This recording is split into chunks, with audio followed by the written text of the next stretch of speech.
Hello folks, this is Sula speaking. You're listening to another video for Teamfight Tactics. This is some more early public beta environment, PBE footage from before set 8 officially releases. In this video, we're going to be looking at two things. We're going to be looking at a team composition that I expect will be very popular, which is a Mecha team composition playing through Jax. And then also we're going to look at one of the new features added in this set, which are threat units. Units that specifically do not really have any traits, which is really interesting because this means that they can be kind of splashed into any team composition.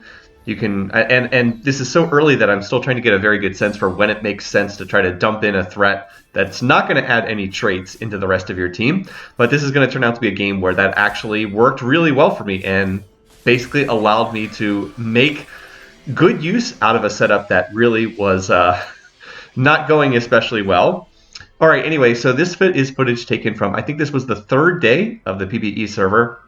The balance has already changed, I think, several times since this footage came out, but that makes sense because the stuff on PBE changes constantly, and you're not going to see PBE, nothing on PBE stays the same for very long. It gets changed around all the time.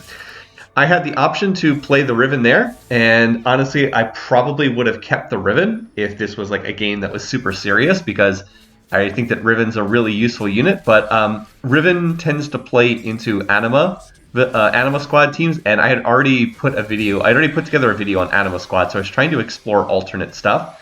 Here, though, you're going to see the unit that defines my game. I get an early Jax drop, and so Jax, as soon as I see that, I'm like, well, this looks like a game, a little bit like in set 7, if you get an early Olaf, that's usually a sign it's like, hey, I'm going to play into Olaf this game. I'm going to do the whole scale scoring thing. For this game, because I ended up getting the early Jax, I'm going to look to be playing into Jax. So Jax is a unit that is a 3-cost unit. He is definitely a unit you can build a team composition around, although you ideally would want to 3-star him if you're going to try to take a first place in the late game. He is one of the Mecha Prime units, and he also has his other traits. He has, I guess Brawler is his only other trait. Well, anyway, we'll get back to Jax in a minute. Here, we're going to have the chance to take a hero augment at the beginning of the game. And there's some interesting ones here. Look at the Gangplank one. Get paid. When you field Gangplank, your team has 33% chance to gain 1 gold on kill. The general perception is this one is very overpowered. The problem is I want to play a Jax team comp, and Jax does not play into Gangplank. Instead, I'm going to take the Renekton one. Gain a Renekton when you field and your team deals 12% bonus damage, tripled against enemies below 50% health. So this means that I will get this benefit so long as I play Renekton. This one's pretty nice. It is your team just deals bonus damage, 12% extra damage across the board. And then what did it say? It was tripled when below 50% health. Now the downside is, in order to get this benefit, I have to be playing the Renekton. And Renekton is a 1-cost unit. So that, by the way, this other person also is running the exact same thing. So this means I'm going to have to play Renekton the entire game if I want to get this benefit. And, you know, this is perfectly fine if you get a unit that you want to play in the early game. It's actually going to be fine here. Renekton is a brawler. Jax is also a brawler. So I will just keep Renekton on my team comp as a brawler. Normally, if you're playing Jax, you would probably drop Renekton for a better brawler, since he's a 1-cost brawler. But I can just play Renekton on this team. I can run 4 brawlers. I can just hold Renekton on the board the entire game. That's not really going to be that big of a deal. The problem, though, with the hero augment on the very first one is the initial hero augments are not tailored to your team comp. So, like, if you saw, we got 3 initial champions there. I actually did get a Gangplank, and I had a Gangplank on my bench, but the initial hero augments do not have to have anything to do whatsoever with the team that you're running. So it can be really annoying when the very first augment is a hero augment. If, like, you've gotten all these units, like, let's say you're trying to play into Star Guardians or something, and you have gotten a whole bunch of Star Guardian units, and then the initial hero augment gives you no units that would be played in a Star Guardian team composition. And then you reroll, and again, you get no units that would be played in a Star Guardian team composition. Now you're stuck with a really, really uncomfortable situation. You either have to completely pivot into a different team composition, or you have a completely useless augment for the whole game. So this has been one of the biggest things that people have been saying on TFT Reddit, which I have also found to be the case, that when the very first augment is a hero augment, if you don't get anything that's related to your board, it feels terrible. Now, that was not the case this game. We were able to reroll and pick up the Renekton, and Renekton is a unit I can play in this team competition, but it is not fun when that's the case, and I don't know what, if anything, they can do about it. The hero augments that you get, if the second or third augment is a hero augment, it is tailored to your board. That is, you are guaranteed to get a unit that is... you're guaranteed to get a unit that is in some way related to what you have on your board, but that first one is not. So, as I said, a little bit frustrating when it pops up. All right, well, in any case, so as I said, I'm going to be planning on playing into Jax in this game. And so Jax's main, he has two traits, Brawler and Mecha Prime. Brawler is a tank trait that gives you additional health. It's a little bit different than the Bruiser trait from the previous set, from set 7. Instead of giving the entire team health and then Bruisers getting double, Brawlers gain additional maximum health. So they alone just get health. But it's percentage-based, which means it can potentially be much bigger than what people got from Bruisers. Brawlers 2 is 20% maximum health. So one interesting thing about this is that it makes a really big difference if you can get like an early Warmogs. If you're playing an early Brawler setup and you can get like a Warmogs, because it's percentage based, the health increase is actually really, really large. So Warmogs has gone up in priority somewhat for anyone playing Brawler frontline. And if you're playing Jax, you're going to be playing a Brawler frontline. It's kind of three different frontline traits in this game. There's Brawler, which is the health one. There is Defender, which is the armor one. And then there's Aegis, which is the magic resistance one. Aegis, pretty similar to the old Mystic trait, although not quite the same. It functions slightly differently. Well, in any case, so far I've gone loss, win, loss. I don't think that my board is terrible, but I haven't been that strong either. It didn't help that I ran into the person who had early leveled to level 5 before even the stage 2 carousel. I am looking to try to get stuff that I can itemize on Jax. I was actually hoping I could get a bow because that would allow me to make Titan's Resolve, but that is not the case. So I'm going to go ahead and take the Cloak, and that'll allow me to make a Bloodthirster, which is also one of Jax's better items. And I'm going to be happy to make that. And then I'm hoping I can get, as I said, a bow to make Titans, and then I'd also like to make Rageblade if possible on him. By the way, I could make a 2-star Lee Sin here, but I decided, no, I'm going to make the Bloodthirster and sell this. I'm also quite poor as far as money goes right now because I've got a lot of gold sitting on my bench. I've got a Lee Sin who's a 2-cost unit. I've got an extra Vayne who's a 3-cost unit sitting there. But for the moment, I'm just kind of playing whatever. Yeah, I'm holding these Lee Sins because I think Lee's a brawler, and I'd like to play him. I'd actually like to go up to 4 brawlers here, but I have not been able to find. Oh, I guess there's a Riven on my bench. I could have gone up to 4 brawlers here. I think I'm actually going to end up doing that. Oh, no, never mind. I ended up selling and going over to Riven instead. Anyway, so just to cover some of the other traits I've been playing here, I have the Duelist trait in. I mentioned this in the first video that I did for set 8. Duelist is back from previous sets. It's stacking attack speed. Each time Duelist units attack, they get additional attack speed up to a cap. More ranks in the trait gives them more attack speed per stack. And then Recon is a new trait in this set. I'll just cover what it does real briefly here. Recon units innately gain additional range. If there's an enemy unit nearby, Recon units will dash to safety before casting their ability. So they kind of dash around when they cast their ability. They also get innate crit chance. Recon 2 is 20% crit chance for Recon units, and then it goes up with more ranks in the trait. So you might notice I also have this Wukong sitting on my bench here. What is this Wukong designed to do? Well, Wukong is one of the mech units, Mecha Prime. So this trait sounds like the old mech trait from set 3. I know that mech was kind of a beloved trait from set 3 that people really liked back in Galaxies. Works a bit differently in this set. It's honestly more like the Dragonmancer trait from the last set, from set 7, in the sense that you basically pick one unit to be the, well, formerly the Dragonmancer hero, now the Mecha Prime unit, but basically the same thing. And they will get additional health and additional stats. But unlike the Dragonmancer trait, you have to sacrifice 2 units at the start of combat. So you designate 2 units, and you sacrifice 2 units, and then they give some of their stats to the Mecha Prime unit. But functionally, it's very similar to how Dragonmancer worked. So anyway, that's why I have the Wukong here, is because Wukong is a Mecha Prime unit. So now I just need to find one other Mecha Prime unit so I can get this trait in play, and I have not been finding it. The other Mecha Prime units are Draven, who's at the 2-cost tier. I guess I should clarify. Wukong's a 1-cost unit. Jax is a 3-cost unit.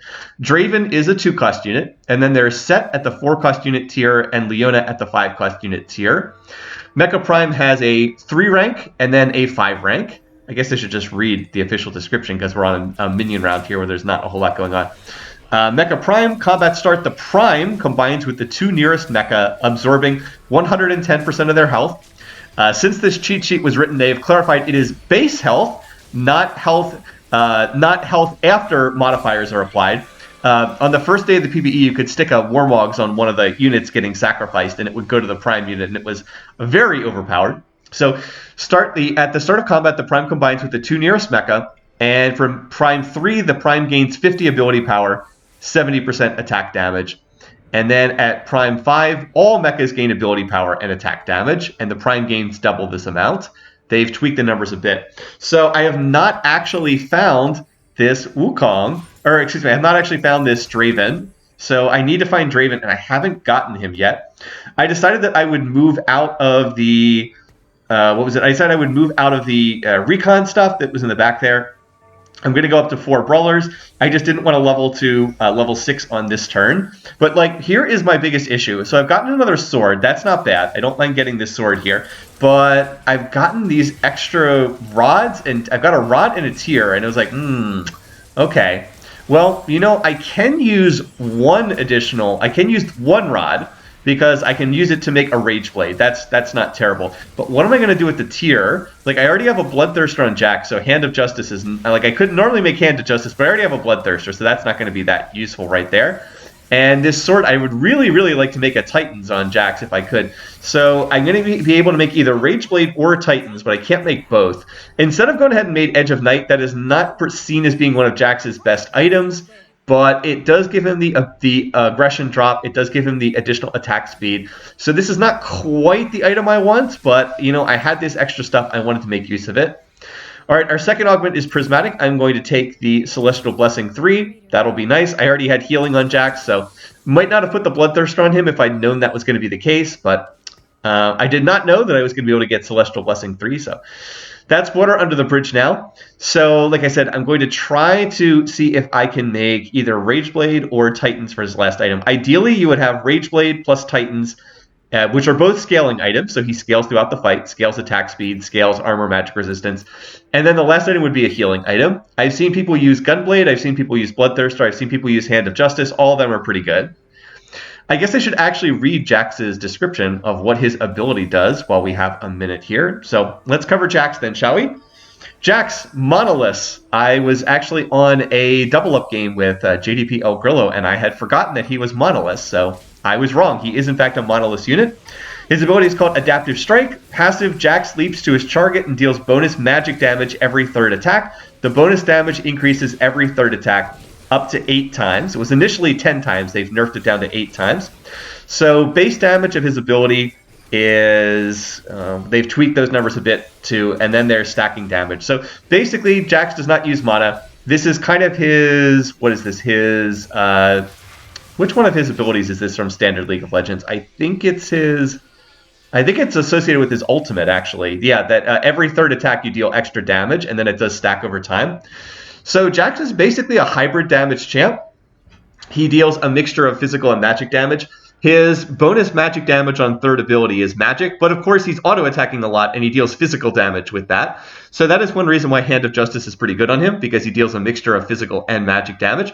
Also why Titan's Resolve is a very good on him, because he gets additional armor and magic resistance to make him tankier, but then if you get full stacks, Titans also gives you both attack damage and ability power. So as I said, he's basically this hybrid damage champion, and he does a mixture of both of them. Now I've gotten 2 out of 3 Jaxes, so I've been sitting on Jax from early in the game. I'm hoping I'll hit that last Jax so I can get Jax 2-star soon. But what am I missing? I'm still not hitting this mecha unit. Like, where is my Draven? I need Draven or Set or Leona, but I'm not going to see a legendary unit just yet. That would be nice. But by the way, look what's kicking in here. The Edge of Night, the aggression drop on the Edge of Night is really good here. Jax went down to like, 1/3 health, and then Edge of Night kicked in. Now, it's still not enough to win that round, but it did mean that I was able to kill a couple additional units. All right.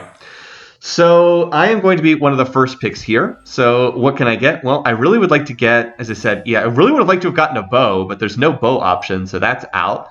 So now what am I going to take? Well, out of the other options here, I was like, all right, well, you know, I've got all of these AP items on my bench. I've got a tier, I've got a rod, I've got this extra sword. I was like, you know what? There's an Aurelion Soul on the bench. I'm going to take this Aurelion Soul, and I'm just going to run Aurelion Soul as like a secondary carry. So Aurelion Soul does not fit this comp. By the way, I get another Jax. I get Jax 2-star, so that's awesome. But now I'm going to run this Aurelion Soul, and I have the pieces to make a Gunblade and also to make an Archangel Staff. So I'm going to go ahead and do that. Now, normally when you're playing Jax, I want to be very clear. When you're playing Jax, you do not play Aurelion Soul normally. He does not fit this comp at all. However, Aurelion Soul is a threat. And the threat units are one of the new things in this set. The threat units do not really have any traits. They have threat, which is a trait, but that basically means they don't have any traits. They don't link up with any of the other units. They kind of just do their own thing. And that's really interesting because what it means is the threat units can basically be splashed into any comp that you want because they can be played with any other units. This is a very welcome change from set 7 where you were very limited in terms of what units you could play because you always had to be playing around the dragons. And at least in the first half of the set, you couldn't even play multiple dragons with one another. So yeah, now I'm going to have this Aurelion Soul, and he is an AP caster.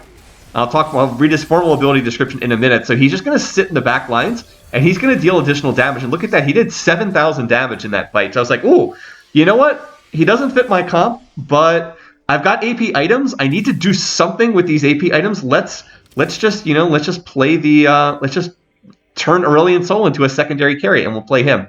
All right, well, let me cover his official description here. Let me find the threats. Oh, yeah, this is interesting. On the cheat sheet, the threats are actually not listed on the cheat sheet because they don't line up with all the various columns. So I'm going to have to go into the actual individual unit listing. Here we go. All right, so Aurelion Soul threat. The official description of threat is threats do not have a trait bonus, instead have powerful abilities and increased base stats. His ability is Meteor Shower, costs 90 mana. Aurelion Soul calls down meteors on random enemies that explode on impact. Each meteor deals magic damage and applies a burn for 10 seconds, dealing percent of the target's maximum health as true damage, and reducing incoming healing by 25%. So his ability, he calls down these meteors, they apply a damage over time effect, and they reduce healing. So yeah, he basically has a Morelos on him at all points in time.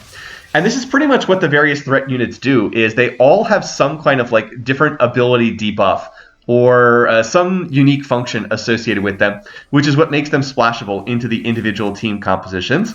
So the other threats, you have Cho'Gath, who is a magic resistance tank, and also increases mana cost. You have Rammus, who's an armor tank, so you've got magic resistance tank, armor tank that you can put in both of them. Rammus also provides some crowd control knockup. You also have Vel'Koz, who is a stun bot. He deals magic damage and stuns whoever has cast for the most damage. Then here we have Aurelion Soul. Already mentioned, he is like a anti-healing damage over time effect.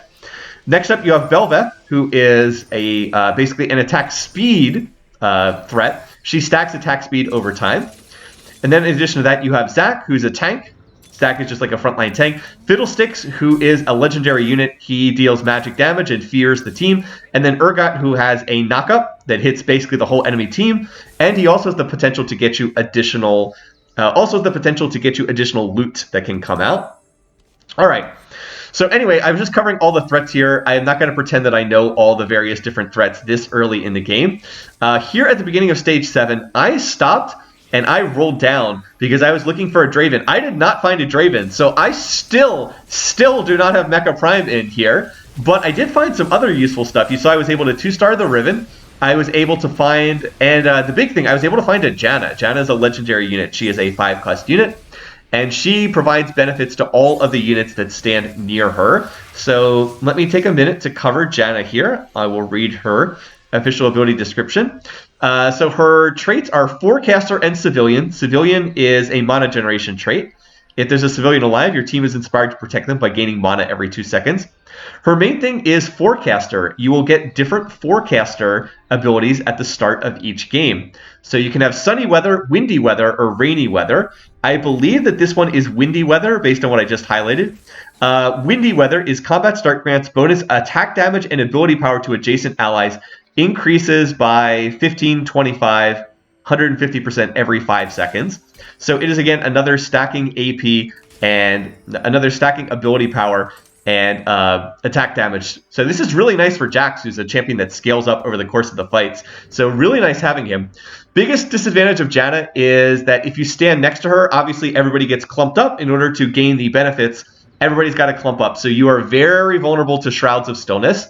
In fact, because so many people are likely to be playing Janna in the late game, I would strongly suggest people look to make Shrouds in this set. I think the desirability of the item is going to go up quite a bit in this set because a lot of people are going to be playing Janna. Oh, and her actual ability is a Tornado Knockup. Forecaster, the stand next to people thing, is an innate part of her trait. Her actual ability is Twister. She sends a Twister towards the largest group of enemies, and it knocks up and stuns enemies. But she's mostly played for her stand next to her ability. There you see her tornado knocking up the enemy team.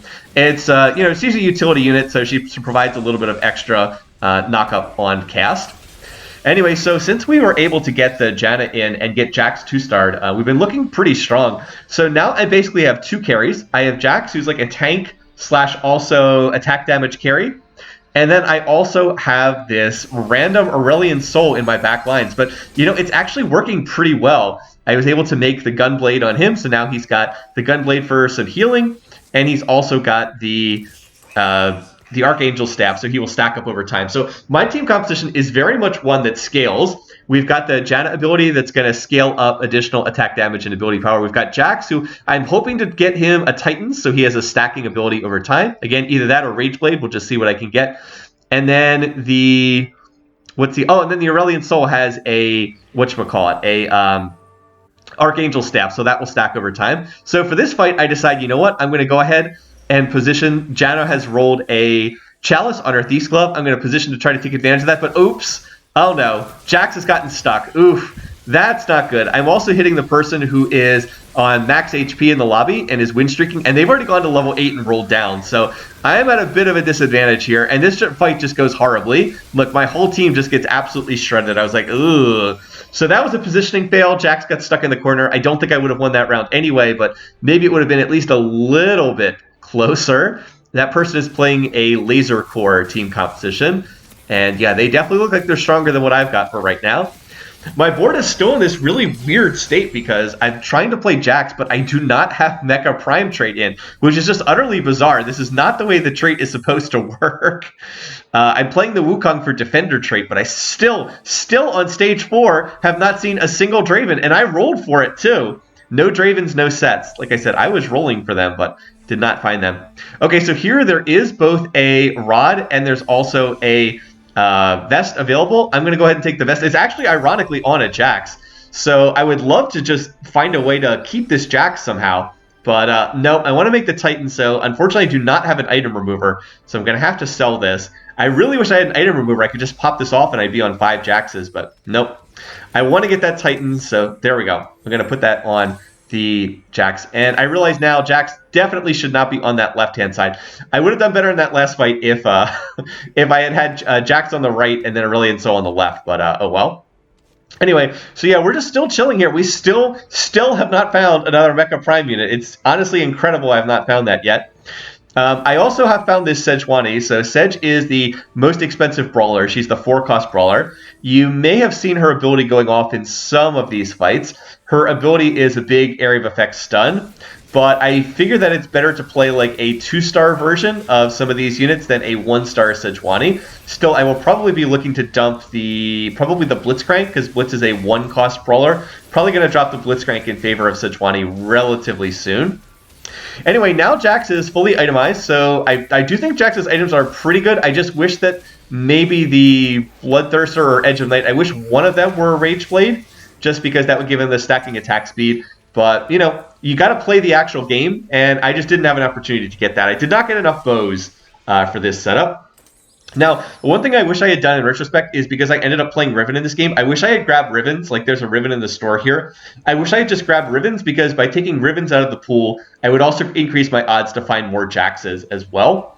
I was deciding, my thinking was I'm going to go to level 8 because at level 8 I can play another unit and I can play a unit for Mecha Prime. Surely I will find a Mecha Prime unit soon. And then my thinking was I'll just stay at level 8, and then I could decide, do I want to stay at level 8 and re-roll for Jack's 3-star, or do I want to try to go to level 9 and then play higher cost units? It's going to be an interesting dilemma in this set because there's a lot of very nice units at the 5-cost tier. Splashable units that you can toss into your team compositions. Units like... well, Janna is a good example. Janna is very splashable into different team compositions. Or you can toss like Urgot or Fiddlesticks into your team compositions because they are threat units that can kind of be played in pretty much any team composition.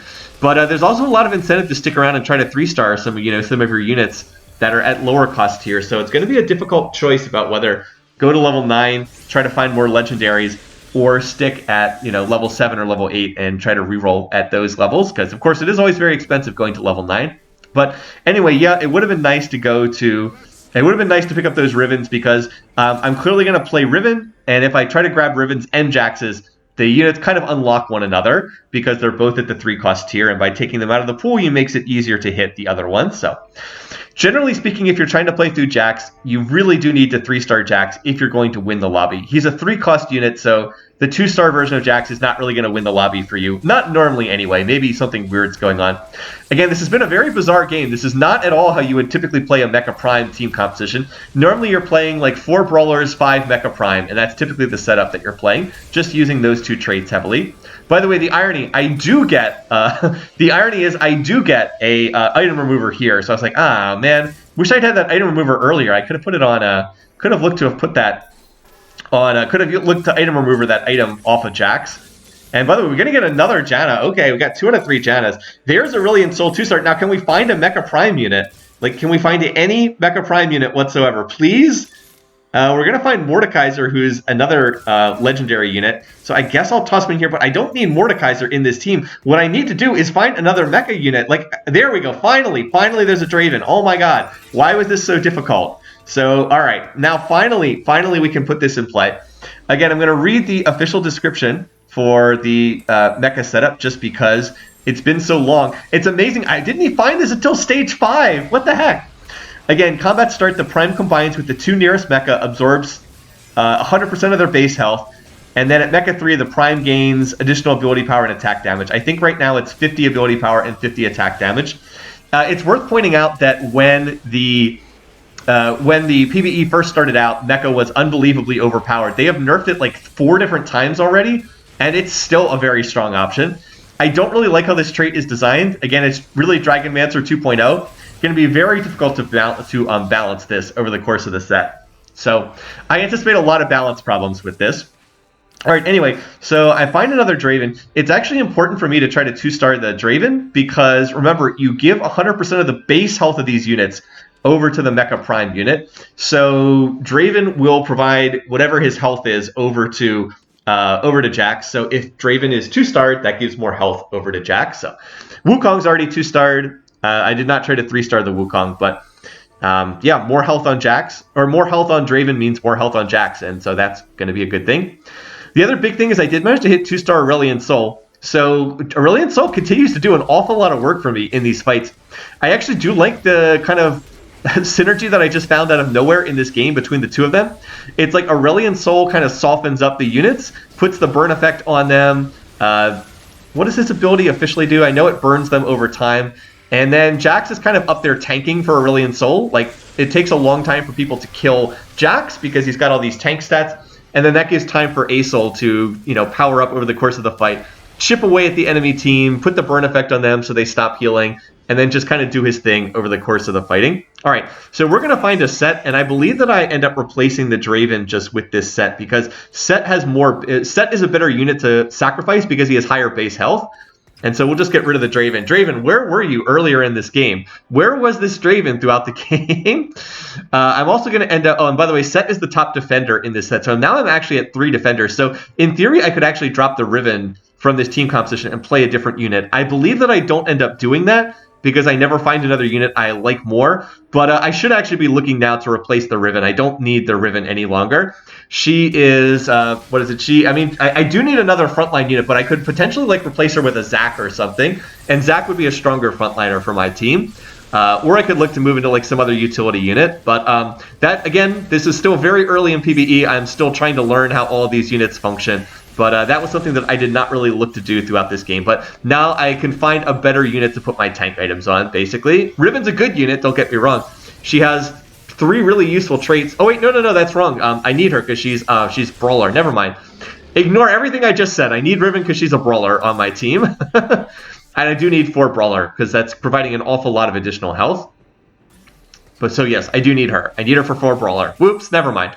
Now the key play normally would be to sacrifice Renekton here, get rid of the Renekton, but I need Renekton because he has my augment. Otherwise I lose that bonus damage. I have to play him the whole game. This was a bit of an interesting decision. I thought about taking the Morellos here. I decided to go for the Archangels, for double Archangels. I'm trying to fill out the last slot for Aurelion Sol here. Would have liked the Morellos, but Morellos, I already have a heal debuff. Like, Aurelion Sol's ability is already a healing debuff. So my thinking was, well, let's just give him another Archangel. It does mean that he'll scale up even harder over the course of the fight, as opposed to what he had before. But that's it. It might have been better to reduce the... It might have been better to get Morellos. I honestly don't know. The key question is, does Morellos stack with A-Sol's ability? And I honestly have no idea. If they stack together, then it would have been worthwhile to get the Morellos there. But as far as I know, I just had no idea if they actually stack together or not. I'm going to assume no, but I'm honestly not certain.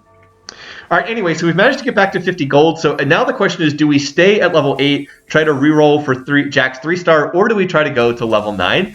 And I was thinking this over, and I decided, you know what? I only have 4 Jaxes. I'm not just not hitting Jaxes. If I was at like 6 Jaxes here, I would absolutely look to go for Jack's 3-star. But it doesn't seem like I'm going to hit that, so it's probably better to go to level 9 and look to find more units. Now, I was winning most of these rounds, but this person actually seems to have gotten a stronger setup.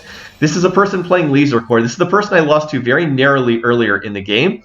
They have 6 Duelists, 5 Laser Core. It turned out that this particular patch, Laser Core was kind of overpowered. So yeah, you also see, so you can see I'm going to start leveling towards level 9. And then at level 9, I'll be able to play another unit. I'll have to figure out what that additional unit is. By the way, someone has 9 Star Guardians there. I actually do not think that running that many Star Guardians is very good at the moment. Right now, heavy vertical Star Guardians is not that strong on the PBE, but maybe it will be by the time the set releases. It's always really hard to know because, yeah, the PBE, everything's going to be subject to change. So anyway, from this position, I do think it was the correct decision to go to level 9, just because... because I had so few Jaxes, it seemed very unlikely I was going to be able to hit Jax 3-star. So my play is, I think, to get to level 9 and then try to play another legendary unit, try to play another 5-quest unit, and then see if I can play some 2-star legendary units at level 9. I think that would be stronger here. Anyway, yeah, so remember, this was the 9 Star Guardian team. Yeah, we just ripped through that team very easily. So 9 Star Guardians, don't suggest playing 9 Star Guardians. You have to play too many weak units in the late game. There's a lot of 1 and 2 cost Star Guardians that you don't really want on your board in the late game. All right, now there's another Jax, so we'll pick that up. And now at this point, as soon as I get the 5th Jax, I was like, oh, maybe I should have stayed at level 8 and tried to reroll for a 3-star version of this guy. Oh, well, I am lowering the odds of hitting the 3-cost units by leveling. And of course, by sinking gold into leveling, I'm also not spending it on rerolls. But as I said, I just had so few Jaxes. At the end of stage 5, I only had 4. Just didn't really feel like a game where I was likely to get much benefit by staying at level 8. And like my whole board is basically 2-starred as well, so I also don't get much benefit. By the way, I get another item remover. I was like, where was this item remover earlier in the game? Where was this when I could have item removered the vest off of that one Jax? I'm also going to get an anvil here, and I was like, I don't think any of this stuff's that great. I guess Protector's Vow for Riven. I guess I'll take another frontline. And then I get another Jax, and at this point, I probably should have stopped leveling. I probably should have just said, wait a minute, I've got 6 Jaxes. I should be looking to play more Jaxes. Anyway, so I go ahead and what was the... Oh, I went ahead and sold the Blitzcrank. Anyway, now I'm looking to find more sets and more Sejuani. So we hit 2-star set. That's good. That's going to be more health going over there. And I've also decided to play Mordekaiser as my extra unit. That's what I was holding. So Mordekaiser actually does fit really well with the team that I'm running. So Mordekaiser is a legendary unit. His traits are Ace and Laser. I think he has Laser Core for his other trait. We go ahead and grab him on the cheat sheet. Again, I'm still learning all these units myself, so I have to consult the guide here to know what they all do. Yes, he is Ace and Laser Core. His ability is called Skylines, costs 150 mana. Mordekaiser transports the arena into his realm for a few seconds. He shreds all enemies, then slams a building onto the arena that deals magic damage to the enemy's hit. So basically, he shreds magic resistance of the enemy team, and he shreds 50% of MR at a 1-star unit. So he's a very useful unit to splash into team compositions if you are playing a magic damage team composition. So very useful unit to splash in there because he's going to shred the entire MR of the whole enemy team, and then that's going to mean that we'll deal more damage with the Jax and deal more damage with the Aurelion Soul. So I do think it made sense to go to level 9 so I could play Mordekaiser on this board as well. It's just unfortunate that I did not hit more Jaxes early in the game, and then that would have given me more opportunity to go for Jax. Like, ideally, you'd hit Jax 3-star and then go level 9 instead of the vice versa that I did here in this lobby. Okay, so this is the same team that I lost to a little bit before. This is the Laser Corps plus Duelist team squad. Let's see if having Mordekaiser on the team ends up swinging things. Now, the building animation, remember, he drops the building on the team, but the building animation is just the damage from his ability. His shred actually hits the entire enemy team. So, you know, he only deals direct damage to some units, but he does actually shred the MR of the entire enemy team.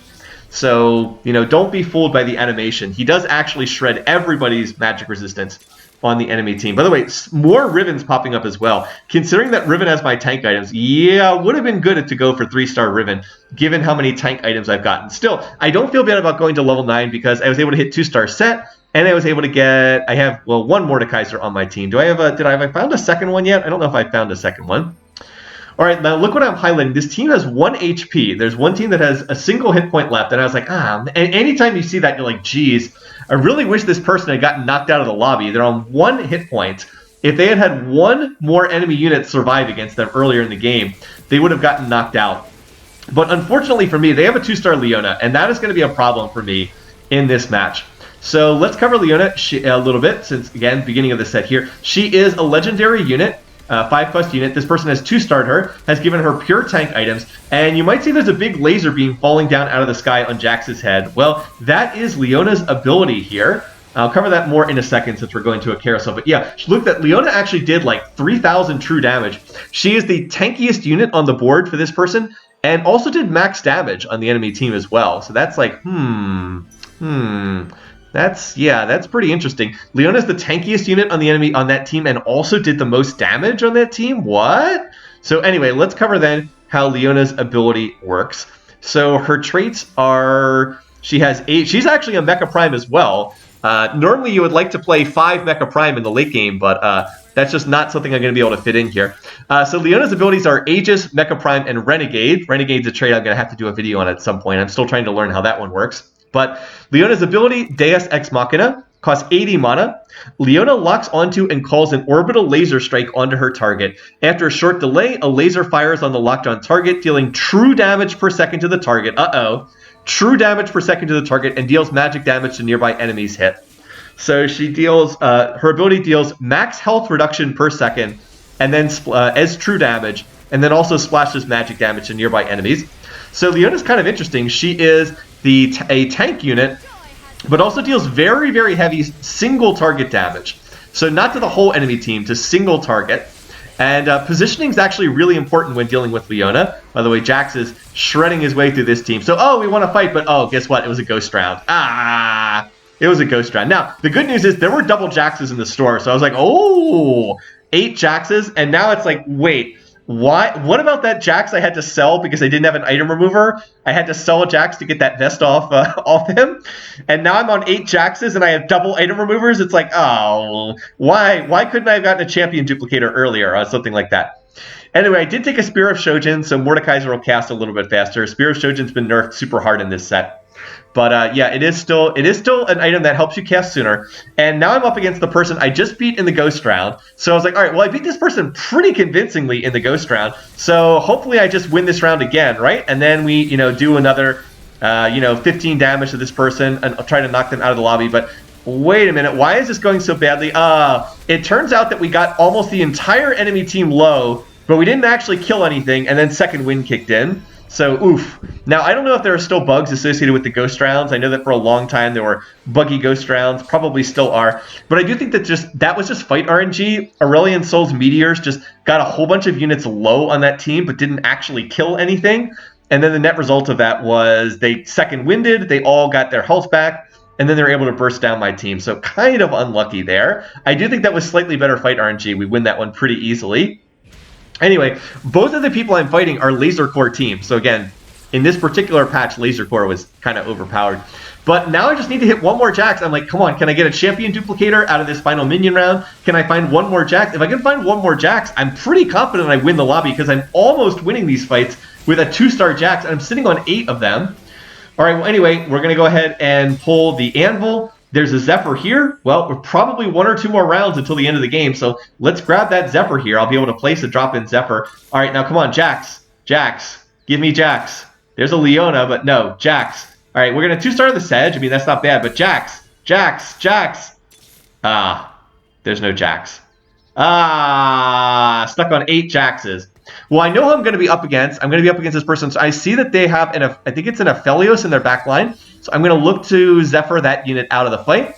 And I'm actually going to place that. Yeah, I actually Zephyr out their Aphelios, which is a 5-cost unit. But the problem is I made a mistake here. The Zephyr needed to go onto Leona. That is the dangerous unit on this board. Leona is the tankiest unit on the board and the highest damage unit on the board because she's going to lock that laser onto my Jax, and as soon as that happens, Jax is going to start dying. Oh, this fight's close, but oh, we almost got the Leona, but no, it's not enough. I'm going to get knocked out. Look at that. Leona did like 5,000 true damage in that fight, so and it's actually going to be third. The other player got knocked out too, but they had more health than me. So, it's a third, but wow, was that close to being a first-place finish. I'm still learning. If I had gotten the Zephyr on the Leona, I actually think I win that round, and I actually think I win the lobby if I do that. So, it's a bit frustrating, but that's what you learn. Anyway, thanks for watching. Hope you enjoyed this. I really enjoyed using this threat unit to splash in, make my team stronger, and I think we're going to see a lot more of that as this set goes on. So, anyway, once again, hope you enjoyed this. Until next time, thanks for watching, guys. Take care.